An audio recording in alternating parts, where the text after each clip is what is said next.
मेरे सामाजिक परिवार के सभी सदस्यों और यह वीडियो देखने के बाद आप सभी लोग सामाजिक परिवार के सदस्य हो जाएंगे, तो आप सभी लोगों को नमस्कार। चीन का खतरा दुनिया को बहुत स्पष्ट नजर आ रहा है और चीन के खतरे से या कहें कि चीन की इस विशालकाय राक्षसी चुनौती से निपटने का अगर मादा किसी एक देश में है तो वो देश है भारत। चीन के साथ उसकी सीमाएं सट गई हैं, तिब्बत को उसने कब्जा कर लिया है।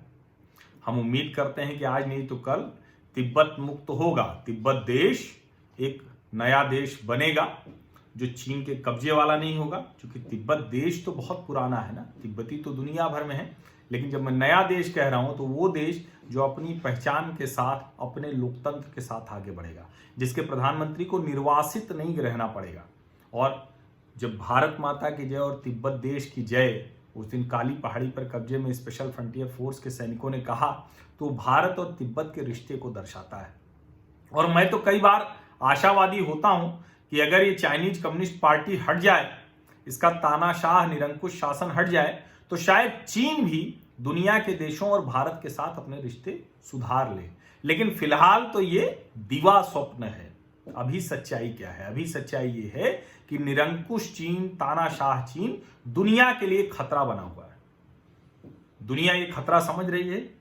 आज इस खतरे को देखते हुए ही, और भारत और जापान के बीच वैसे भी बड़े अच्छे रिश्ते हैं, दूसरे के साथ सांस्कृतिक संबंध हैं, बहुत अच्छे संबंध हैं। भारत और जापान के बीच आज एक बड़ा समझौता हुआ है।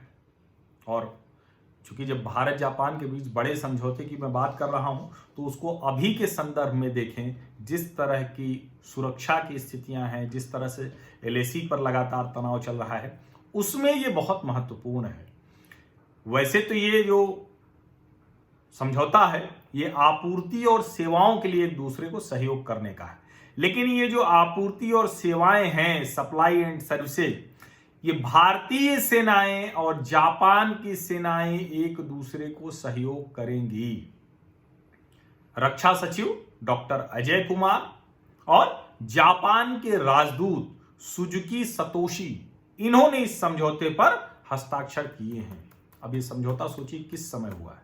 यह समझौता ऐसे समय में हुआ है जब चीन के साथ इतना तनाव है भारत का, जापान का भी बहुत तनाव चल रहा है। जापान के साथ भी लगातार, कितना जबरदस्त जापान के साथ इस वक्त युद्ध की स्थिति है चीन की, वो आपको आगे एक आंकड़े से समझ में आएगा।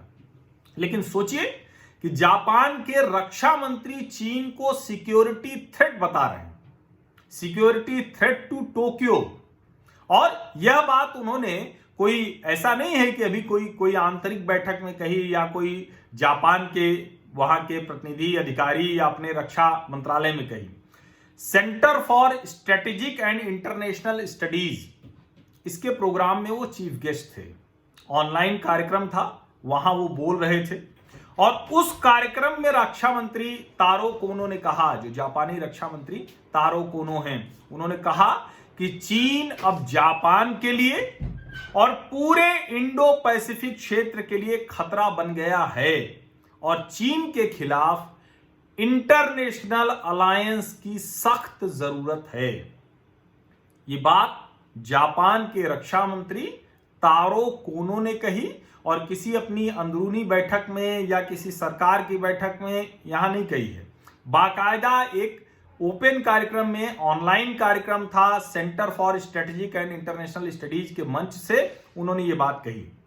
उन्होंने कहा कि ईस्ट चाइना सी में जो चीन की नौसेना है, उसका जो बढ़ रहा खतरा है, उसके प्रति भी लोगों को सतर्क रहना चाहिए। और उन्होंने बताया कि 177 बार 177 बार जो एयर सेल्फ डिफेंस फोर्स है जापान की, वो उसने चाइनीज एयरक्राफ्ट को पीछे धकेला है।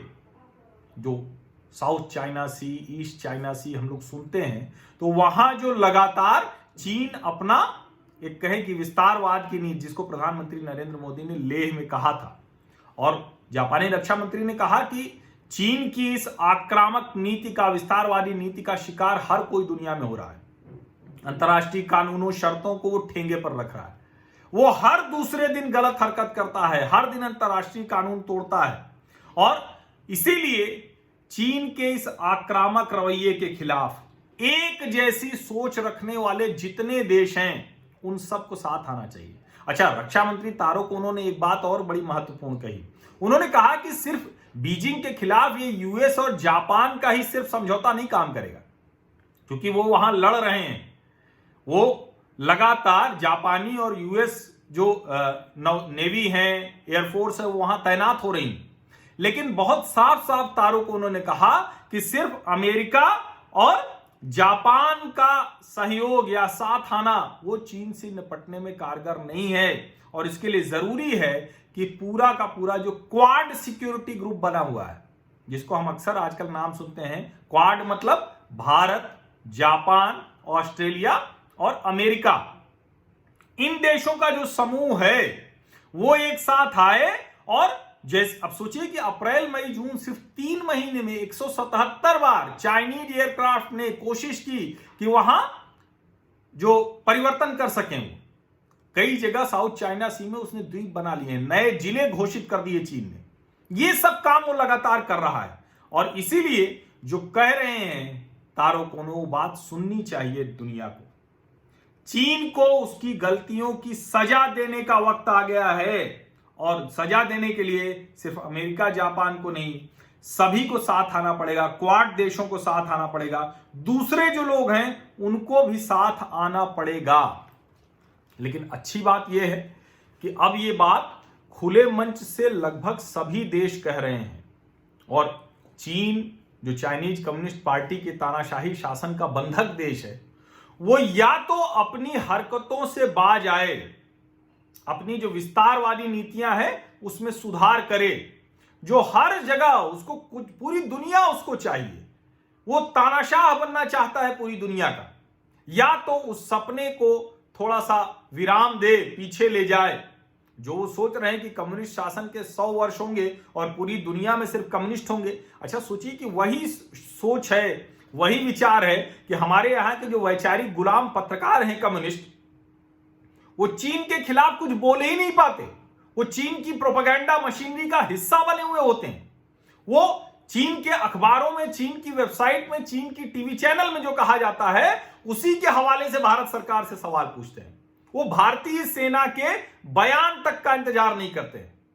लेकिन सोचिए कि अगर चीन ये कह रहा है कि भारत ने गोली चला दी, हालांकि भारतीय सेना ने साफ कर दिया कि भारतीय सेनाओं ने फायरिंग नहीं की, कोई वार्निंग शॉट्स नहीं चलाए, लेकिन अगर ये चीन की तरफ से कहा जा रहा है, इसका मतलब आप समझिए कि चीन पर दबाव तो भारत ने बहुत बना दिया है, चीन को पीछे हटने पर मजबूर कर दिया है। चीन हमारी सीमा में ही है, 45,000 वर्ग किलोमीटर। पिछले शासन की नीतियों की वजह से, जिस वजह से भी मान लें, चीन घुस आया हमारे देश में, हमारी सीमा में बैठा हुआ है। लेकिन जो अप्रैल के पहले की स्थिति थी, वहां तो आपको लौटना ही पड़ेगा, तुरंत लौटना पड़ेगा। ये सख्त संदेश दिया है। अभी ये नवंबर दिसंबर तक जब सर्दियां बढ़ेंगी तो आप समझिए कि बहुत सी ऐसी घटनाएं होंगी। अच्छी बात यह है कि भारतीय सेनाएं, भारतीय राजनीतिक नेतृत्व के एक तरह से कहें कि पूरी तरह से इस बार जरा सा भी कोई दुविधा की स्थिति नहीं है, भ्रम की स्थिति नहीं। तो भारतीय सेनाओं ने पूरी तैयारी कर रखी है।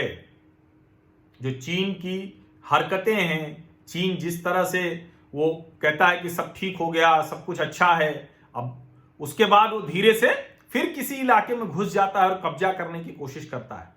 तो इस बार भारतीय सेनाएं पूरी तरह से सतर्क हैं, तैयार हैं। मैंने आपको पहले भी बताया था कि 6 महीने के लिए रसद, उपकरण, जरूरत के हथियार, सब कुछ सीमा पर भारतीय सेनाएं इकट्ठा कर रही हैं।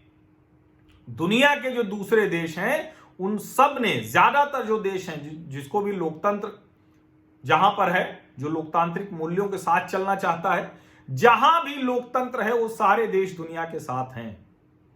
और कई वो देश जो सीधे तौर पर जहां लोकतंत्र नहीं भी है, लेकिन उनको भी लगता है कि कोई तो तरीका होगा, कोई तो अंतर्राष्ट्रीय कानून होंगे, शर्तें होंगी, नियम होंगे जिनसे दुनिया के देशों को बंधना पड़ेगा, उसको सुनना मानना पड़ेगा। वो सब भी भारत के साथ हैं। और ऐसे में जब जापान के रक्षा मंत्री इस तरह की बात कहते हैं कि चीन के खिलाफ इंटरनेशनल अलायंस का वक्त आ गया है, भारत को वो भी धुरी बता रहे हैं। ये बात आप ध्यान से सुनिए, मैं लंबे समय से कह रहा हूं, तो आप में से बहुत से लोग इसको मानने को तैयार नहीं थे। कई लोग तो मजाक भी उड़ाते थे, कह रहे मैं कहां से लेके आ गया। लेकिन जो मैं इंटरनेशनल खबरें पढ़ रहा हूं, मैं बार बार कहता हूं कि मैं कोई डिफेंस का एक्सपर्ट नहीं हूं, मैं कोई रक्षा विशेषज्ञ नहीं हूं, मैं कोई उस इलाके की बहुत भौगोलिक जानकारी नहीं रखता हूं, क्योंकि जहां मैं गया नहीं हूं उसकी कैसे जानकारी रखूंगा। लेकिन जो मैं पढ़ के एक पत्रकार के तौर पर जितनी जानकारी हासिल कर सकता हूं, जो डिफेंस करेस्पॉन्डेंट्स को मैं सुनता हूं, दुनिया भर की जो एजेंसीज को, रिसर्च पेपर्स को मैं देखता हूं, जर्नल्स को देखता हूं, वहां भारत की ताकत बहुत बदली हुई है। बस आपको भी यकीन रखना है, भारतीय सेना और भारतीय राजनीतिक नेतृत्व, भारतीय सरकार, ये तीनों एक साथ एक जैसा सोच रहे हैं। चीन के वैचारिक गुलामों को छोड़ दिए, वो सवाल पूछते रहेंगे, बस उनको पहचानिए और सार्वजनिक तौर पर शर्मसार कीजिए उनको। बहुत बहुत धन्यवाद। जो अपील मैं हर वीडियो में करता हूं कि सब्सक्राइब जरूर कर लीजिए, और सब्सक्राइब करिए तो नोटिफिकेशन वाली घंटी भी दबा लीजिए। इतने से आप मेरे सामाजिक परिवार के सदस्य हो जाएंगे। और मेरे इस चैनल की कोई भी फीस नहीं है, पूरी तरह फ्री है, मुफ्त है। ज्वाइनिंग बटन मैंने नहीं लगाया, आप लोग, कई लोग कह रहे हैं कि लगा लीजिए, वो ठीक भी है, क्योंकि आर्थिक चीजें दुरुस्त रहेंगी तभी सब कुछ चलता है।